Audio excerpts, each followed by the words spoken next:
So in 1 Samuel chapter 16, verse 14, I was doing a Bible study for another video, and somehow I came across this scripture, and I was a little confused. So I decided to dive deeper, and I just wanted to share with you today what I learned.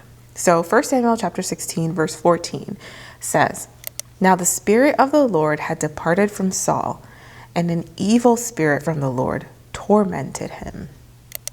Now, it is always dangerous to study the Bible outside of context. We must read the context and study the Bible within the cultural context, the time period, the events that are happening. So I knew from reading this, I was a little confused because I thought, an evil spirit from God? Does God send evil to us? So I just wanted to take some time today and explain why this happened to Saul, I think, from the studying that I've done. And to do that, we go back to 1 Samuel chapter 10, where Saul was made king. And I'll read you, there's several chapters that we're going to talk about, and reading them all I think will be pretty lengthy. So I'll just read you excerpts of what I've studied in order to kind of get the point across. So 1 Samuel chapter 10, verse 9 says, "As Saul turned to leave Samuel, God changed Saul's heart, and all these signs were fulfilled that day. When he and his servant arrived at Gibeah, a procession of the prophets met him. The Spirit of God came powerfully upon him, and he joined in their prophesying. When all those who had formerly known him saw him prophesying with the prophets, they asked each other, 'What is this that has happened to the son of Kish? Is Saul also among the prophets?'" So we read here that Saul is made king, and he's made king from Samuel. Samuel came to Saul, and he said that God is going to appoint you as king, and there will be certain things that will happen so that you know that I'm not just making this up. Go ahead and read 1 Samuel chapter 10 for yourself so you can know what I'm talking about. And so I'm picking up in verse 9, because as Saul turned to leave Samuel, I thought it was interesting that it said God changed Saul's heart. So to me, I'm wondering to myself, what was Saul's heart like prior to this exchange? Whatever it was like, God changed his heart, and he turned his heart toward him. Now, Saul was able to prophesy, and people who had formerly known him, again, which is why I feel like God changed Saul's heart towards him. Maybe Saul's heart wasn't fully towards God until that day, and God changed his heart towards him. And so all the people who had seen Saul, they said, who is this? Is this what has happened to Saul? Like, this has never happened to Saul before. They were astonished at what was going on. So that's where we start off, and we learn about Saul. Then moving on to 1 Samuel chapter 11, we start to see Saul and how he manages being king. And there was a situation where there were people who came up against, it was the Nahash, I think, if I'm pronouncing that right. They're saying, "Make a treaty with us and we will be subject to you." That's 1 Samuel verse 1. But Nahash the Ammonite replied, "I will make a treaty with you only on the condition that I gouge out the right eye of every one of you and so bring disgrace on all Israel." How absurd. So when they told Saul, it dropped down to verse 6, when Saul heard their words, the Spirit of God came powerfully upon him, and he burned with anger. He took a pair of oxen, cut them into pieces, and sent the pieces by messengers throughout Israel, proclaiming, "This is what will be done to the oxen of anyone who does not follow Saul and Samuel." Then the terror of the Lord fell on the people, and they came out together as one. So in 1 Samuel 13, Saul is being faced with the Philistines. In verse 5, the Philistines assembled to fight Israel with 3,000 chariots, 6,000 charioteers, and soldiers as numerous as the sand on the seashore. They went up and camped at Michmash, east of Beth Aven. When the Israelites saw that their situation was critical and that their army was hard-pressed, they hid in caves and thickets among the rocks, and in pits and cisterns. Some Hebrews even crossed the Jordan to the land of Gad and Gilead. Saul remained at Gilgal, and all the troops with him were quaking with fear. He waited 7 days, the time set by Samuel, but Samuel did not come to Gilgal, and Saul's men began to scatter. So he said, "Bring me the burnt offering and the fellowship offerings." And Saul offered up the burnt offering. Just as he finished making the offering, Samuel arrived, and Saul went out to greet him. "What have you done?" asked Samuel. Saul replied, "When I saw that the men were scattering, and that you did not come at the set time, and that the Philistines were assembling at Michmash, I thought, now the Philistines will come down against me at Gilgal, and I have not sought the Lord's favor. So I felt compelled to offer the burnt offering." "You have done a foolish thing," Samuel said. "You have not kept the command the Lord your God gave you. If you had, he would have established your kingdom over Israel for all time. But now your kingdom will not endure. The Lord has sought out a man after his own heart, and appointed him ruler of his people, because you have not kept the Lord's command." So in 1 Samuel 13, we read about Saul's great disobedience. So many things that he did here that he should not have. First and foremost, when the times got tough and he was under great pressure, he panicked and just made a decision. You read here in the scripture that, the men were afraid. They started to scatter. He didn't see, Samuel arriving just as he thought that he would. And so instead of thinking through his decision and turning to God, he did something that was extremely detestable. He did an offering. He made the burnt offering. Only the priests were to make the offering at this time. So he made the burnt offering, and he did the fellowship offerings. He kind of just did like a last-ditch effort. And Saul really reminds me of someone who follows God, but for their own convenience. They kind of just make stuff up as they go. And these types of people, they will just throw God into the equation when they feel like it or when it suits them, instead of relying on faith and obedience. And Saul did not have the faith. He didn't have faith and say, Samuel, he will be back in 7 days, like he said. Even though people are scattering and afraid and, they're leaving, I'm going to do what is right and I'm going to obey God. He didn't do that. He turned to himself and he sought himself to, because he was afraid. He even said, "When I saw that the men were scattering and that you did not come at the set time and that the Philistines were assembling at Michmash, I thought." Verse 12. I'm reading 1 Samuel chapter 13, verse 12. I thought. That is a dangerous place to live in. I thought. Our thoughts is something that can carry us places that we don't need to be in.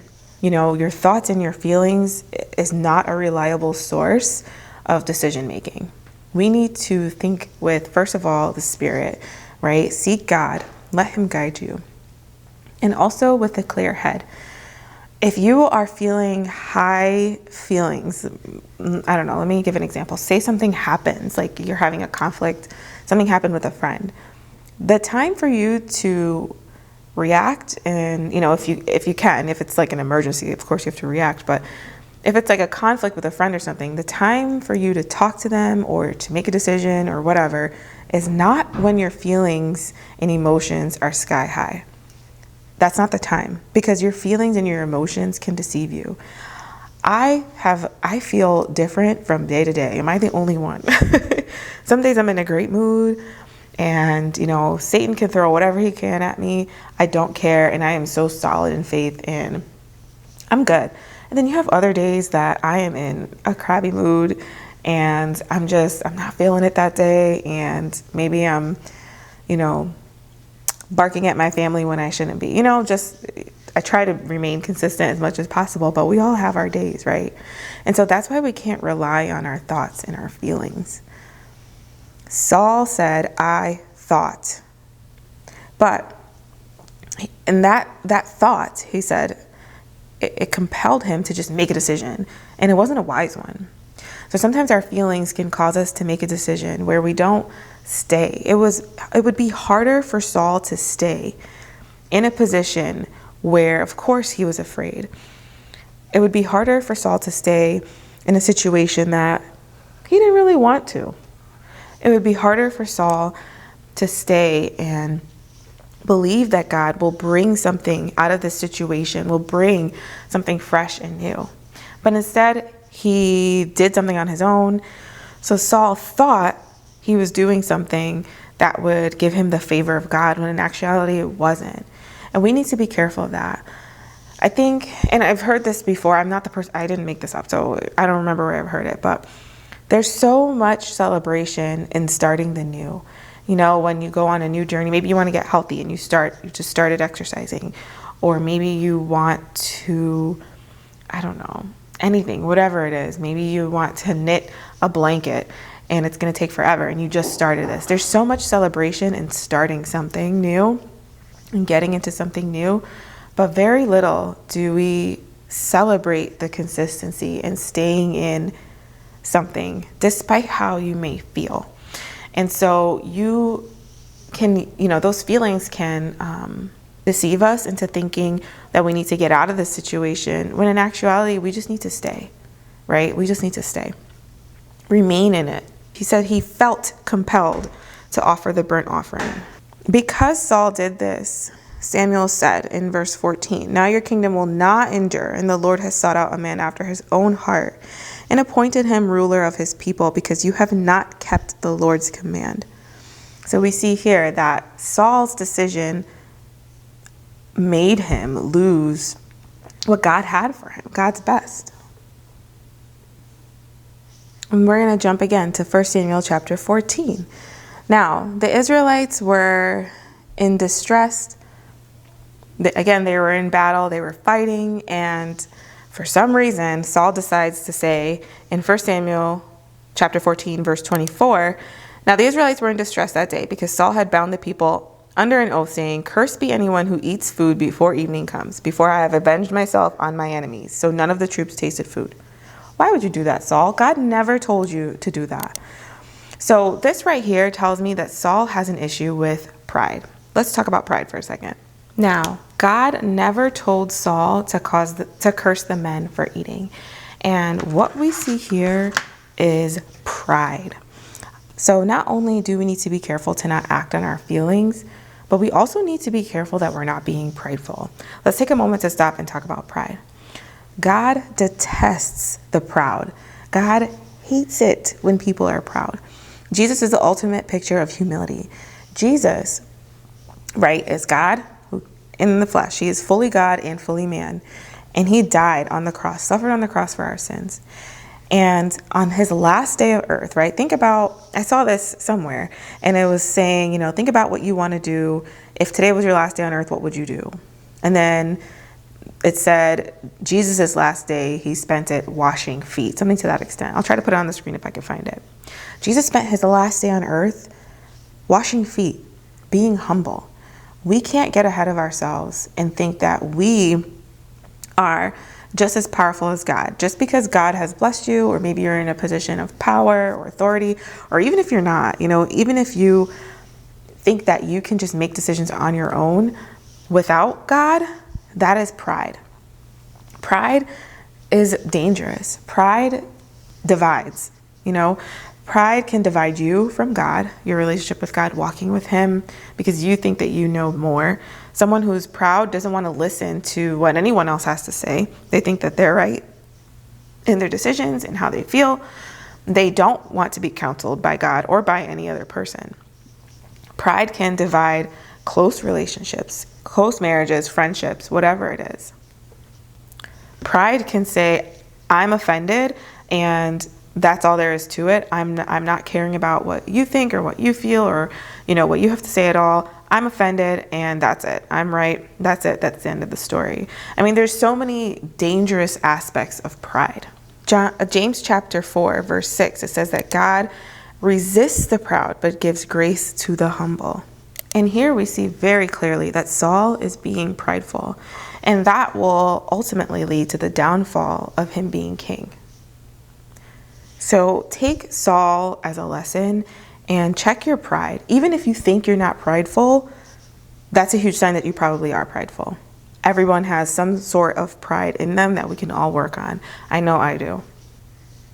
So when he cursed the troops from eating, what he didn't even realize is that his son didn't hear Jonathan about it.